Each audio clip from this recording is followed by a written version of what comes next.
Oi, pessoal, sejam bem-vindos. Estamos no ar com mais um episódio da nossa série Ceia Tem Tanto para Lhe Falar. Essa série nasceu do nosso desejo de contar histórias que marcaram e continuam marcando a trajetória do Ceia. São histórias reais, emocionantes, cheias de afeto, aprendizados, recomeços e, acima de tudo, de muita gratidão. A cada episódio, uma pessoa querida compartilha suas memórias, experiências e o que essa casa representa na sua vida. A gente acredita que ao ouvir essas histórias, conseguimos sentir um pouquinho da essência do Ceia, essa casa que tanto nos acolhe, nos transforma e nos inspira a continuar caminhando. Hoje, teremos a alegria de ouvir Antônio Viana, um amigo querido que chegou ao Ceia num momento especial de sua vida e que desde então vem construindo uma trajetória de aprendizado, serviço e afeto. Antônio, seja muito bem-vindo, fico muito feliz de ter aceito o nosso convite, viu? Eu também estou muito agradecido, porque com certeza alguma coisa que eu tenha a falar vai contribuir, porque aqui nesta casa santa que recebe a todos de braços abertos, muitas são as histórias, e alguns vêm, como dito, pelo amor, alguns vêm pela dor. Mas o meu caso é diferente. Então conta pra gente como foi que você chegou no Ceia, em que época e em que momento? Eu, na minha vida profissional, eu era do mar. Eu trabalhava viajando e a minha esposa Sueli era o esteio da casa. Ela moldou o caráter de todos os nossos 3 filhos e ela na casa gerenciava, porque quase sempre eu estava fora. Mas chegou um momento em que eu tive que me aposentar. E me aposentando do trabalho, eu retornei para casa para um convívio que não era comum. Se antes eu era uma visita em casa, agora eu estava ali todos os dias. E quase sempre interferindo na administração da casa, que já estava há muito tempo sendo coordenado pela minha esposa. Dia a dia isso foi criando atritos, aqueles atritos que vão fazendo com que a esposa se sinta desconfortável pelas contrariedades diante dos filhos que eu causava, tentando corrigir coisas que eu achava que eram certas, mas que ela há muito tempo já vinha fazendo daquela forma e estava dando certo com os filhos. E isso, com essa amargura que ela tinha dessa situação, que a gente já estava caminhando para um estado de divórcio, ela começou a buscar auxílio fora.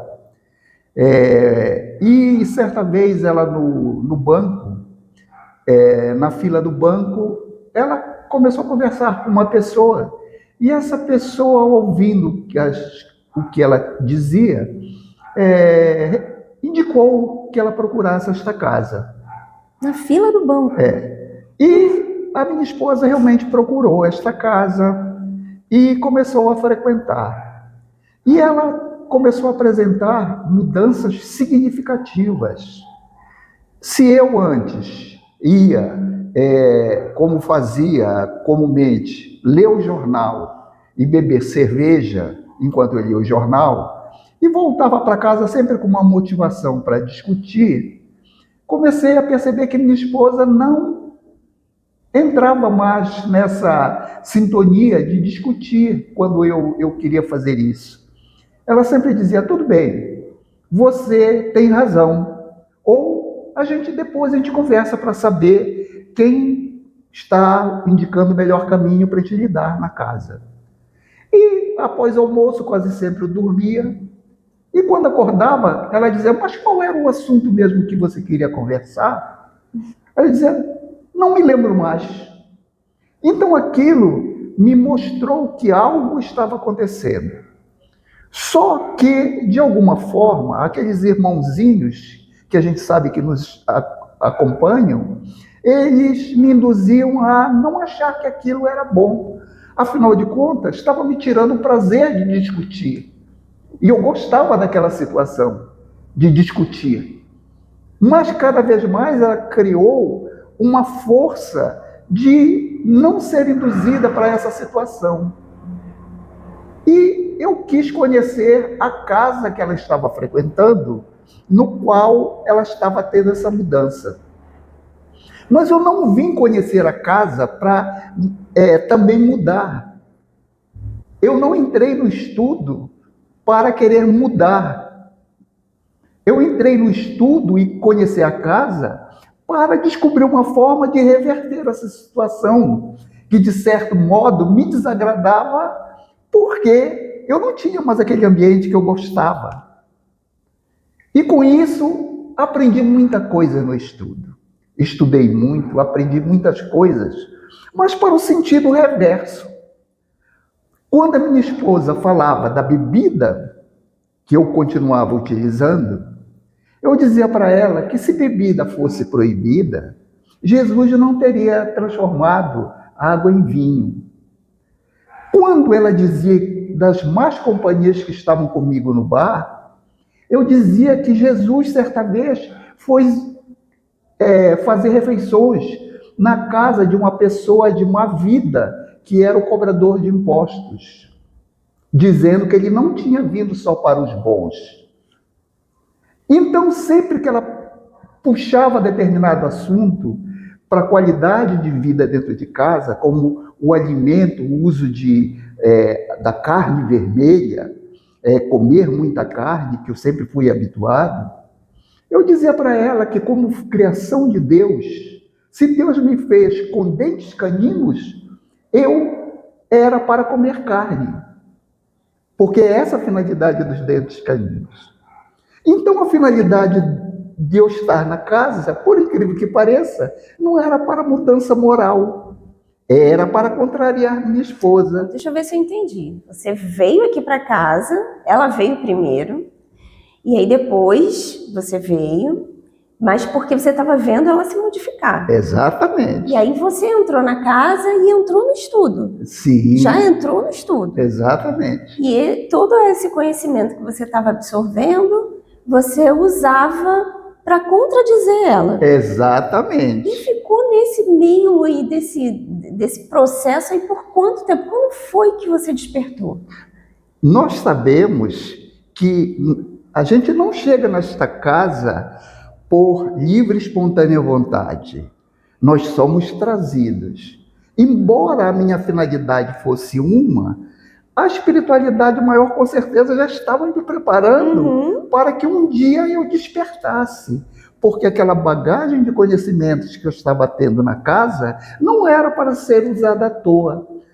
Teria que chegar o dia em que eu despertaria para utilizar esse conhecimento para o bem, para o crescimento moral. Então foi aí que houve a modificação.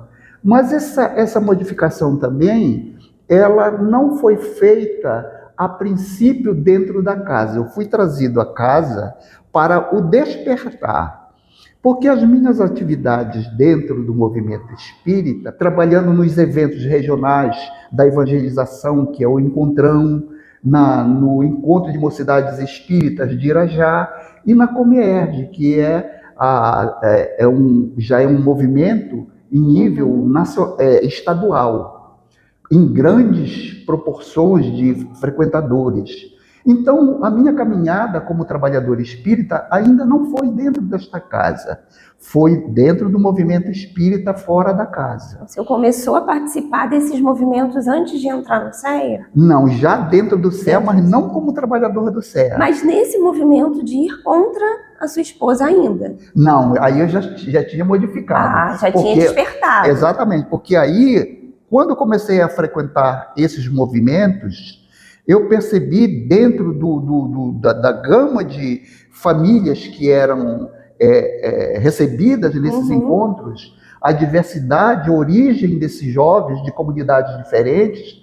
Então, que eu comecei a perceber a grandeza do conhecimento. Então, esse intercâmbio de conhecimento foi me dando assim, um respaldo dentro do movimento, para que quando eu fosse começar aqui nessa casa, já começasse com um aval.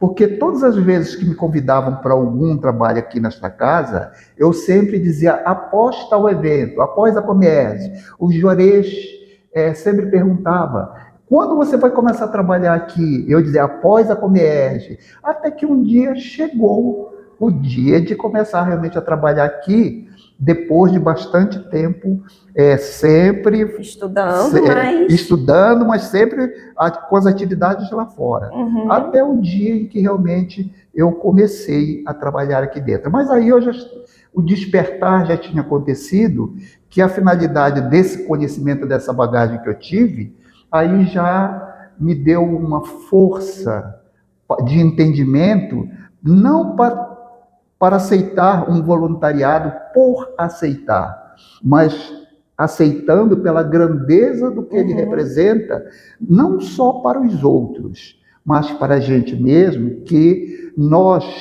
temos resgates, nós temos as nossas culpas do passado, que a gente só pode apagar trabalhando no bem, mostrando que não somos mais aqueles que se compraziam no mal, que vieram para esta casa só para contrariar aquilo que a esposa estava fazendo.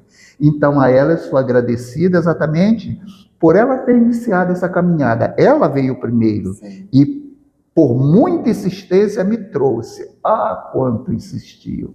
Até que eu vim com outra finalidade. Uhum. Mas a espiritualidade sabia o que estava fazendo. Exatamente. Porque a bagagem que eu consegui nesse tempo todo serve para que hoje eu tenha um esclarecimento do que eu estou fazendo aqui e do que ainda preciso fazer. Depois que teve esse estudo, que você conseguiu essa bagagem, né, de conhecimento dentro da doutrina, e aconteceu esse despertar, qual foi a importância disso dentro do seu lar, dentro da sua vida, né, você como pessoa, fora daqui? A mudança foi muito grande, né? Eu, na verdade, embora fosse uma maneira de mostrar contrariedade, no momento que eu cheguei em casa aposentado e a minha esposa dirigia a casa, não quer dizer que antes eu fosse uma pessoa má, pelo contrário. Eu sempre fui uma pessoa assim de postura, eu sempre tive postura moral. E os meus filhos, eles perceberam mudanças significativas e acompanharam quando as coisas dentro de casa mudaram. Primeira coisa, grande mudança dentro de casa foi a questão da bebida, que antes eu fazia uso de cerveja. E depois dessa mudança, eu deixei de fazer uso de bebida, qualquer tipo de bebida, principalmente que no ano de 2000, que coincidiu quando eu vim para o centro, eu resolvi fazer engenharia agronômica lá na Rural, e para estudar, a primeira atitude que eu tomei foi cancelar o uso de bebida. Então a grande mudança que foi essa. Eu não fazendo mais uso de bebida, os meus filhos também, dentro de casa, deixaram de fazer. 2 que faziam. E isso, dentro do lar, já apresentou uma mudança muito grande, porque nessas questões, uma mudança boa sempre leva a outra. Uhum. A questão de, vocês vão participar no centro? Nós vamos. Não vamos ser assíduos, nós vamos participar de palestras. Então, eles vinham aqui no centro, participavam, assistiam às palestras. Sim. E dentro daquilo que foi pela minha esposa moldado no caráter deles, até hoje são pessoas excelentes por causa disso. E, logicamente, a relação entre a minha esposa e eu se tornou uma relação muito mais respeitosa, porque agora até eu aprendi a lição, que quando eu vejo qualquer coisa, assim, que eu vejo que ele vai levar para você, vamos fazer o seguinte, depois a gente vê isso. Aí, o que era que você ia dizer mesmo? Eu esqueci. Uma ótima estratégia. Bom, teve esse despertar, e quais foram os trabalhos depois disso, né? Dentro aqui do CEA? Quais foram os trabalhos que você começou a desempenhar e hoje quais são os trabalhos que você desempenha? O primeiro curso que eu fiz foi chamado ainda doutrinador, que hoje está mais ligado a dialogador, e eu trabalhei cerca de 10 anos em uma salinha mediúnica dirigida pelo... Ele esteve até aqui, o pai do Rivaldo, o pai do Rivaldinho, né, que é o seu Rivaldo. Então, com ele, eu trabalhei 10 anos aproximadamente em uma salinha. E após a pandemia, a casa deixou de ter muitas atividades presenciais, eu continuei presencial naquilo que eu tinha sido convidado para trabalhar, que era na carpintaria, porque precisavam de uma pessoa lá. E eu, embora nunca tenha sido carpinteiro, marceneiro, eu nasci dentro de uma oficina, porque meu avô tinha oficina de carpintaria, marcenaria. O meu pai também tinha carpintaria, marcenaria. Os meus irmãos sempre trabalharam em carpintaria, marcenaria. Eu nunca exerci nenhuma atividade, mas as ferramentas eu tenho intimidade com todas elas, assim como a maneira de executar um trabalho, fazer essas coisas.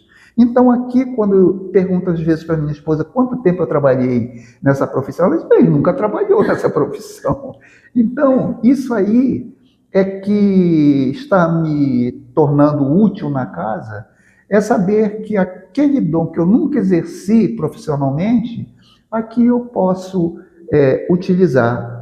E uma das coisas também que eu comecei a fazer, já tenho bastante tempo, provavelmente mais de 15 anos eu já exerço, é a facilitador na Gênese. Já participei assim, esporadicamente de um outro livro, mas na Gênese eu já estou há bastante tempo exercendo essa atividade. Bom, a gente já está caminhando para o fim. Eu vou fazer uma pergunta sobre o CEA, que é uma pergunta que a gente precisa fazer toda entrevista. O que o CEA representa para você em uma palavra e por quê? Em uma palavra é assim difícil, mas tem uma coisa que eu utilizo, inclusive fora quando eu vou trabalhar em qualquer evento, é uma coisa que o Juarez sempre fala e que isso representa, eu acredito que o alicerce desta casa. É que esta casa acredita na pessoa, mesmo quando nem a pessoa mais acredita nela.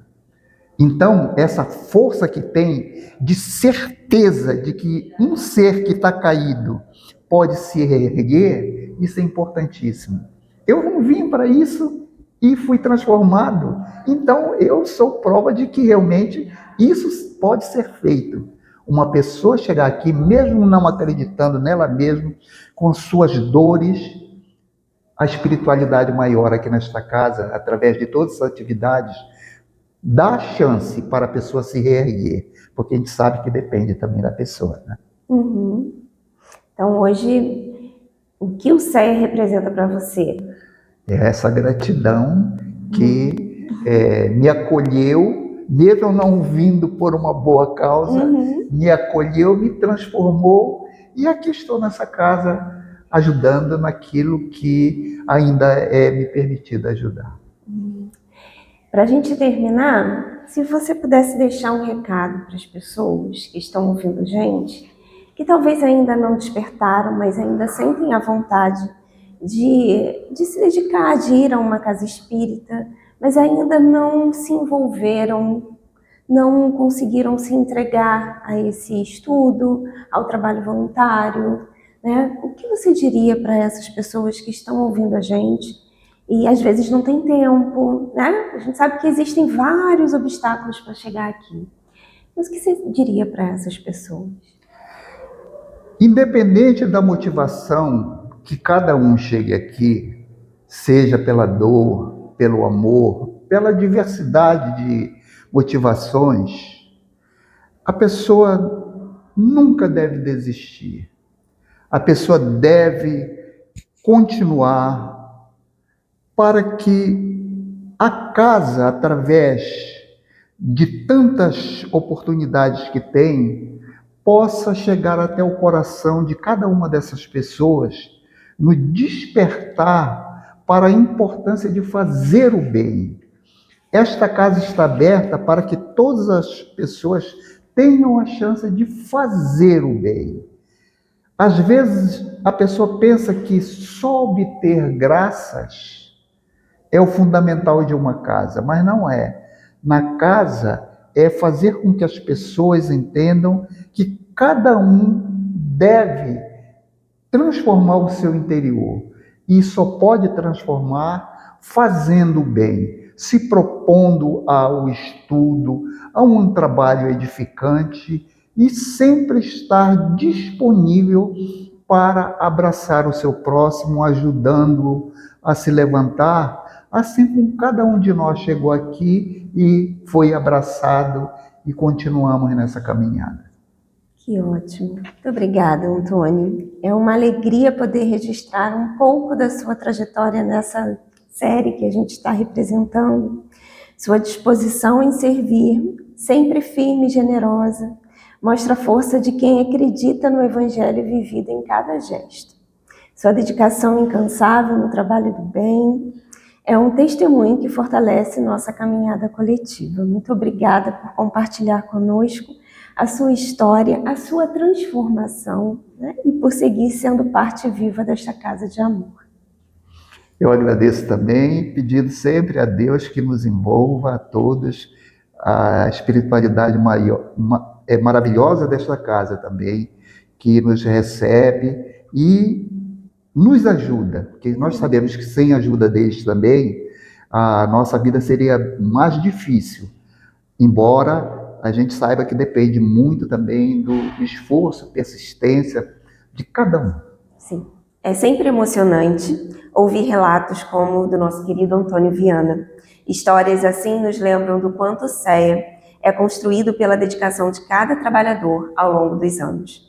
Por isso, eu convido você a seguir o CEA nas redes sociais, assistir aos episódios que já estão disponíveis e ficar ligado nos próximos que ainda virão.